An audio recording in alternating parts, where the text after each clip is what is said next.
당신의 뇌를 다른 사람의 몸에 이식한다면 깨어난 건 당신일까요? 아니면 그 사람일까요?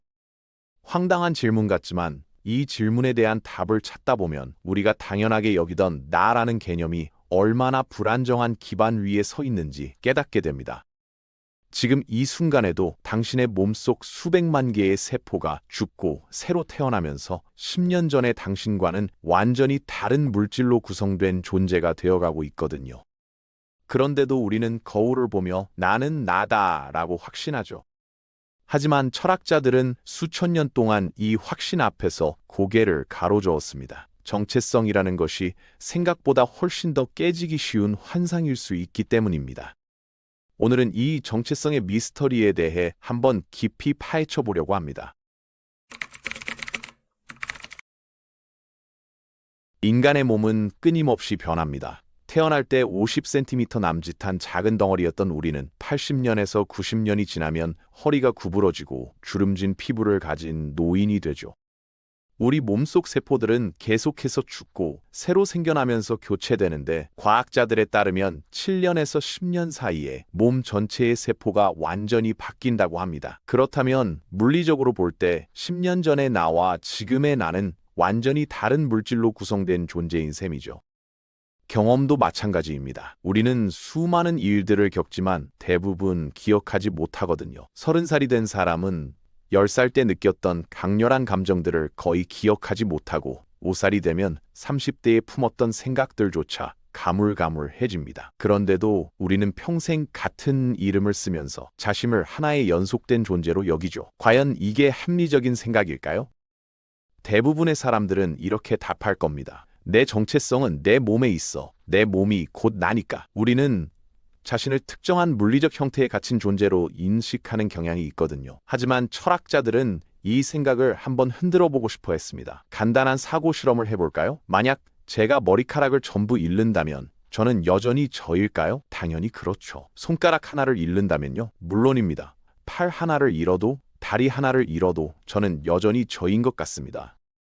그렇다면 이런 질문을 던져봅시다. 만약 악마가 나타나서 너의 몸에서 단 하나의 부위만 가질 수 있어. 나머지는 모두 빼앗길 거야 라고 한다면 당신은 무엇을 선택하시겠습니까? 어떤 사람은 심장을 떠올릴 수도 있겠지만 대다수는 뇌를 고를 겁니다. 여기서 흥미로운 사실이 드러나죠. 우리는 무의식적으로 몸의 특정 부위가 다른 부위보다 더 나답다고 생각한다는 겁니다. 그 중에서도 뇌가 정체성의 핵심에 가장 가깝다고 여기는 거죠.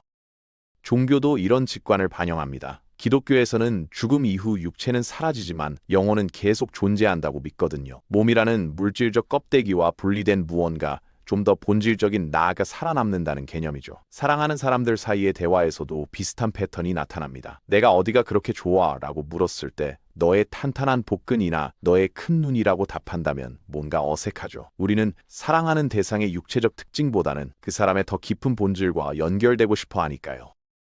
그렇다면 뇌 중에서도 어떤 부분이 진짜 나를 만드는 걸까요? 예를 들어 제가 사고를 당해서 피아노 치는 능력을 잃었다고 해봅시다. 저는 여전히 저일까요? 대부분 당연하지라고 답할 겁니다. 만약 프랑스어를 구사하던 능력을 잃거나 김치찌개 끓이는 방법을 까먹는다면요? 역시 저는 저로 남아있을 거예요. 이는 기술적인 능력이나 지식이 정체성의 핵심과는 거리가 멀다는 걸 보여주죠. 그렇다면 기억은 어떨까요? 많은 사람들은 축적된 기억이야말로 나를 나로 만드는 가장 중요한 요소라고 생각하거든요. 저는 어릴 적 살던 집의 냄새를 기억하고 대학 시절 좋아했던 사람의 얼굴을 기억하며 처음 해외여행 갔을 때의 설렘을 기억합니다. 이런 기억들이 쌓여서 현재의 저를 만든 것 같죠. 하지만 만약 이 모든 기억이 한순간에 사라진다면 저는 더 이상 저일 수 없는 걸까요?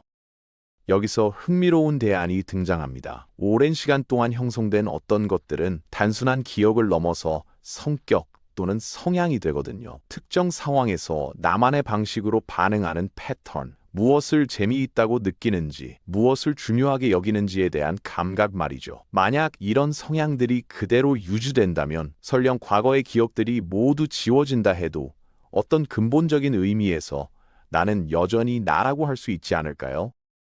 구체적인 사건들에 대한 기억은 사라질 수 있지만 저는 미래에도 같은 방식으로 느끼고 행동할 수 있습니다. 주변 사람들이 과거에 무슨 일이 있었는지 계속 알려줘야 하겠지만 그들은 여전히 저를 저로 인식할 거예요. 왜냐하면 제가 반응하는 방식, 판단하는 기준, 좋아하고 싫어하는 것들이 예전과 똑같을 테니까요. 여기서 매력적인 결론이 하나 도출됩니다. 정체성은 신체의 연속성에 있지 않다는 거죠.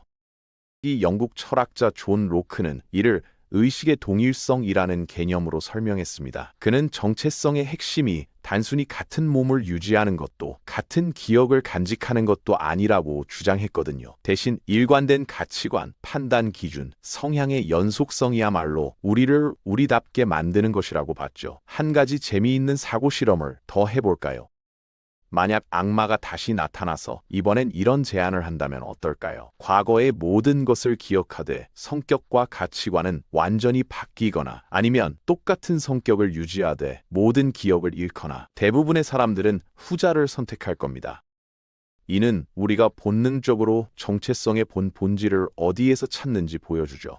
기억보다는 성향, 가치관, 판단 방식 같은 것들이 더 핵심적이라는 거예요. 그렇다면 이런 관점으로 죽음을 다시 생각해 볼까요? 보통 죽음은 슬픈 것으로 여겨집니다. 왜냐하면 그것이 우리 정체성의 완전한 종말을 의미하는 것처럼 보이니까요. 네, 만약 정체성을 육체나 개별적 기억에 기반을 둔다면 확실히 종말이 맞습니다.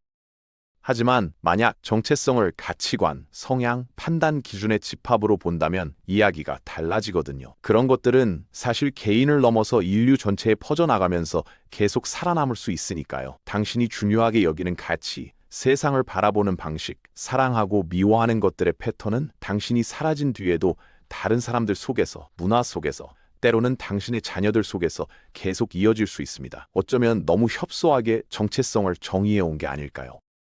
우리의 몸은 물질적 개체로서 일시적인 거주지일 뿐이고 진짜 우리는 그보다 훨씬 오래전부터 존재해왔고 앞으로도 오래 살아갈 성향과 가치관의 흐름인 것일 수도 있죠. 이런 관점에서 보면 죽음은 덜 슬퍼질 수도 있습니다. 우리가 단순히 고립된 물질 덩어리라는 생각을 내려놓는다면 말이죠. 역설적이게도 정체성에 대한 이런 질문들에 집중하는 것은 우리를 특정한 육체에 묶어두는 집착에서 해방시켜줍니다. 그리고 오히려 우리의 어떤 본질적인 부분이 살아남는다는 자신감을 갖게 하죠. 몸이 흙으로 돌아가고 구체적인 기억들이 사라진 뒤에도 말입니다. 결국 우리가 평생 나라고 부르는 것은 단순히 같은 이름표를 단 육체나 기억의 연속이 아닐 수 있습니다. 그것은 어쩌면 세대를 넘어 흐르는 거대한 강물 속 하나의 파도에 가깝죠. 파도는 잠시 솟아올랐다 사라지지만 물의 흐름은 계속되니까요. 당신이라는 파도가 사라진다 해도 당신을 이루는 본질적인 흐름은 영원히 강물 속에 남아 다음 파도를 만들어낼 겁니다.